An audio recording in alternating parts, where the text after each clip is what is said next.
Welcome in, everybody, to Fantasy Pros MLB. It's time to look at the trades this week in fantasy baseball. It's me, Joey P. Joe Pisapia. With me is the Welsh, and we're going to try to give you some names that we want to buy low and sell high. Also, a pair of pitchers on the same team that we're going to debate, too, because one I want to get rid of, one Welsh wants to get rid of, and we want to keep the opposite. It's going to get out of control, so you're going to want to watch all the way to the end. And of course, we love to hear from you. Subscribe to the channel, drop your comments below. You might win yourself a Nico Horner jersey. We're giving that bad boy away this month. So ring the bell till it goes ding, so you never miss a piece of information or video, a stream, any of it here on our YouTube channel in Welsh. Let's jump right in here with 2 feet. Let's start with a big name, Marcus Semien, who has been historically the last 5-6 years one of the best in baseball. That is absolutely undeniable in terms of his productivity, especially when you consider his position as well. Last year, a bit of a down year, just 23 homers for him. We saw the batting average dip all the way to 237, a low water mark for the last 3 years prior. This year, not off to the best start, but it is just a start. It is only a week and change into the season, but he's hitting only a $125. Now, he does have a homer, but he's got 12 strikeouts. Semien struggling. Some other pieces in this Texas Rangers lineup are struggling too. We're going to get to another piece after Semien.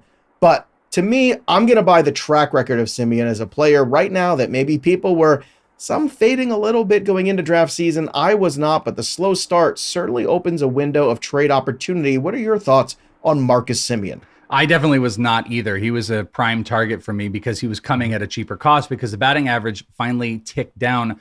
Over the last 5 years, 3 of his 5 seasons in April have been like the lowest batting average. He's hit like under 215 or whatever. The last 2 years, he was in like the 250, 260 range in April, but then it would follow up with like a really bad month. So historically, he is kind of a slower starter out of the gates. We're seeing something out of the Rangers right now. There's a kind of a team context of slow starters. We're going to talk about a guy. I will tell you this, Adolis Garcia has a crazy profile right now, and he's massively struggling. And then you've got Marcus Semien, who, like you said, we're kind of building this off of like historically of what we know. On the positive side, he is barreling at like the highest level he's had in the last 4 seasons. The strikeouts are up though, but he's still walking. It's just a little too early to tell that if there was any big, massive struggle. BABIP, though, really low. It's under 150 right now. He usually runs at least a 282, which is also kind of the low number, but that's cut in half right now. We still know the power's there. There's still some stolen base eligibility, at least, that he's going to bring to the table, and he's still a really good buy. I think the Texas Rangers as a whole are underperforming, so I think buying on them all makes a bunch of sense. And if you get, I got to be honest with you, if you drafted Semien, you should know this. You should have this built in of slow starts. So if someone invested in him and they're doing this, they clearly don't know ball. They don't know Semien, and you should go and buy on him because this should be built into it was kind of built into the cost a little bit, but it should be built into his value. So any type of big discount on Marcus Semien, I am buying as the Rangers leadoff hitter.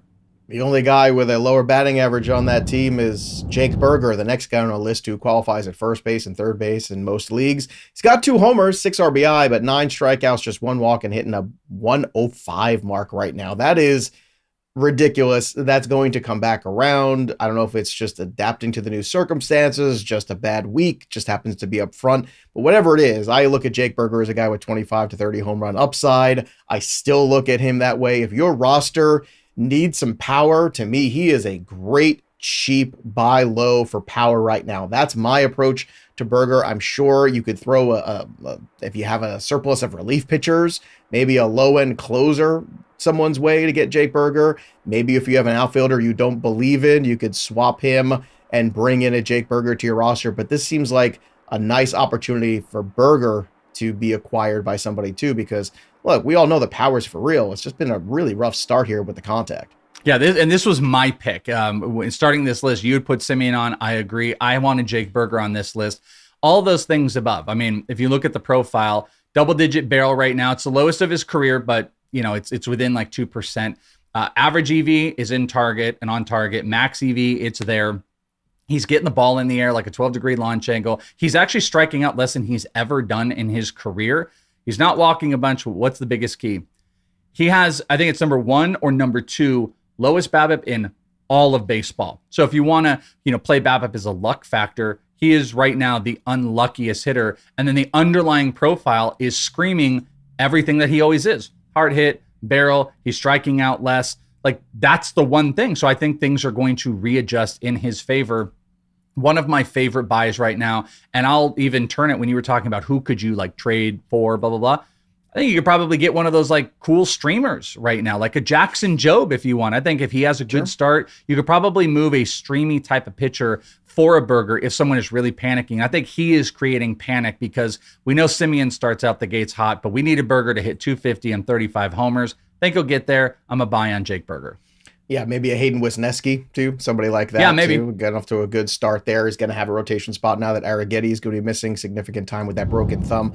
Another buy at the corner spot for me is Mark Vientos. Now, rough beginning to the season for Vientos. I don't care. I've been watching every game, and he's hitting balls hard. He's hitting them at people. He's had some bad luck there. This lineup is way too good. It's going to turn around sooner than later for Vientos, who is also hitting 114 currently. He has 0 home runs. That's not going to last. It took some of these Mets a little bit longer to kind of start to cook a little bit, but Lindor at the top of this lineup really is the main focus there. When he's hot, everything else is going to fall into place. Soto's always going to be Soto. Alonso's been really good out of the gate. It's Vientos who has struggled, but he's not going to get dropped significantly in this order, right? He's going to be in this, 4, 5, 6 mix, somewhere around there. Plenty of RBI opportunities still. He's gotten off to a terrible first week and a half. I'm buying him everywhere. I think this is a great opportunity. Welsh, I know you're not as excited to buy him as I am, but I'm watching him. I'm watching the at-bats. They're getting better. He's making good contact. I think it's just a matter of time, and I do believe he's one of these players that when he gets hot, and we saw it even in the playoffs last year, when he gets hot, he gets red hot, and I think we're very close to that, and whenever that happens, this window is going to close on Vientos.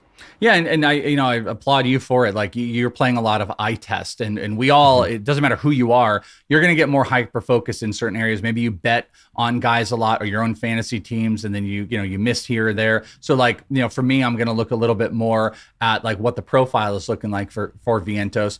And I came to the table that I'm just indifferent. I'm not sure he's a sell. I'm not sure he's a buy. I agree. He's a young bat with huge power. On the positive, as you mentioned, outside of just your eye test, his strikeouts are way down. His walks are up. He's a 14% walk rate, which would be career high, 19% K percentage. That was one of his biggest problems. He struck out 29.7% of the time last year. Those are bad. Also in his favor, or those 29 is bad. This is good. Also in his favor, really low BABIP. Again, he's getting unlucky. The theoretical negatives are like, his hard hit rate is super, super low. So unlike Burger, who he's checking every single box of who he is and just unlucky, you're seeing a less of a barrel rate. He's got a huge launch angle sweet spot, which is a thing the baseball savant will lay out for you. So that is the ability to hit the ball to generate a great launch angle. It's higher than it's ever been, yet his launch angle is down, and that's paired with hard hit rate and barrels that are both down. So I'm just a little bit indifferent about him right now, but I get why, especially if you watch a lot of it, why he's a great buy, because he might be getting to the point where people are like, I'm just done with Vientos, and that is going to create a really good opportunity. Also, one more guy that I want to buy this week is Gavin Williams. Now, he hasn't been super efficient. He hasn't thrown 80 pitches in a game yet, but the strikeout rate is going to be there. He was very good in the spring, and sometimes guys get off to great spring training starts, and then the hiccups come when the season begins, and also the weather is much different, too. The Cleveland Guardians collectively have struggled a bit. So I'm waiting for things to heat up a little bit there for Cleveland and for Gavin Williams. His next start is against the White Sox, and my fear, Welsh, is that start, I believe, is probably on the 9th or 10th. He is going to probably look like Gavin Williams, and then everybody goes, oh, okay, everything's going to be fine.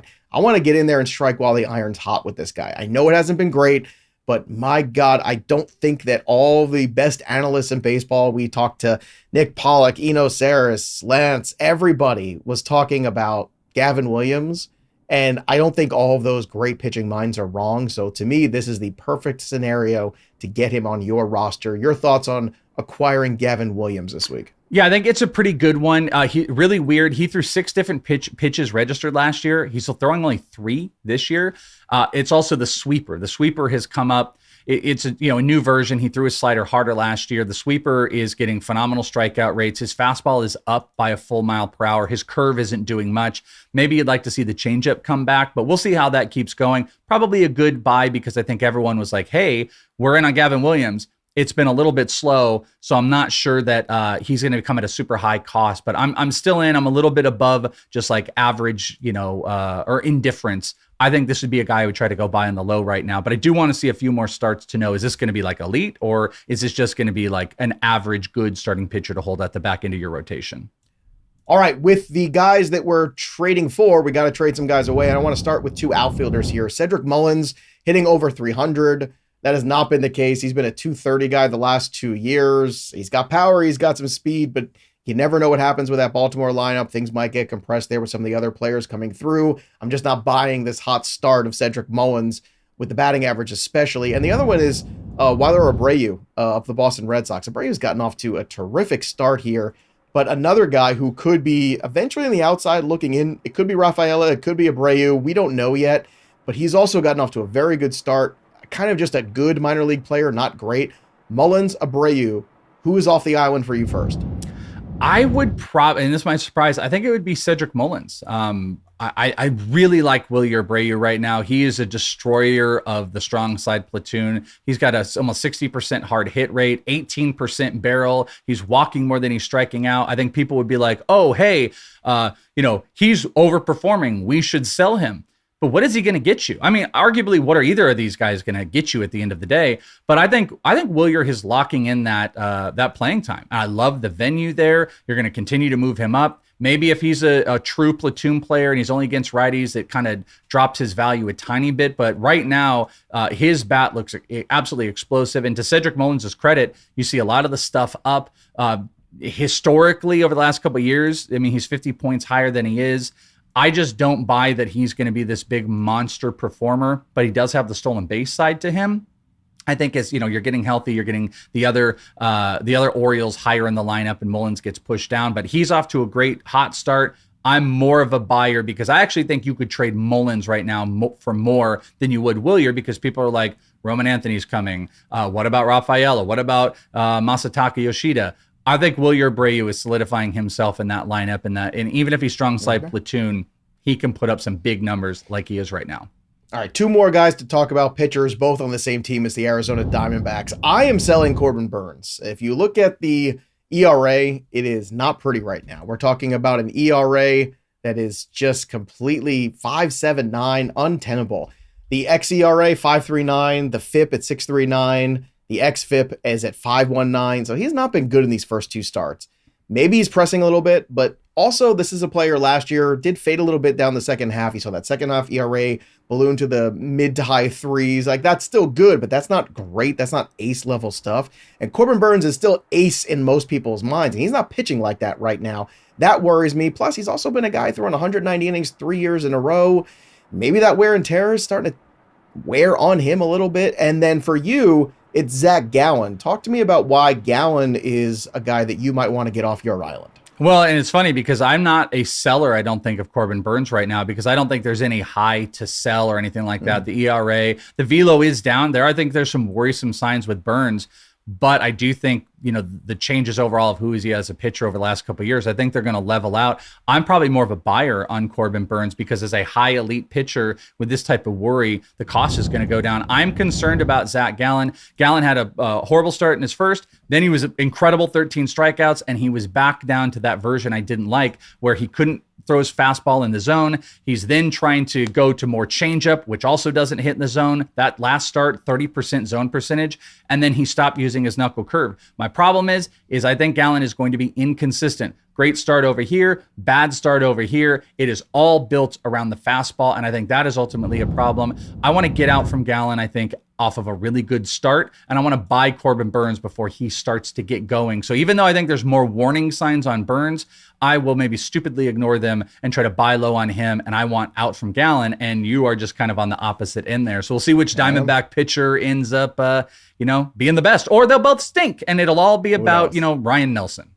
Awesome. Can't wait for that. Let us know, Fantasy Pros MLB fam, who are you buying and selling this week? Drop your comments below. Who are you trading for? Who are you trading away? And you might win yourself a Nico Horner jersey from pristineauction.com. That'll do it for us. But the story of the game goes on. For the Welsh, I'm Joey P.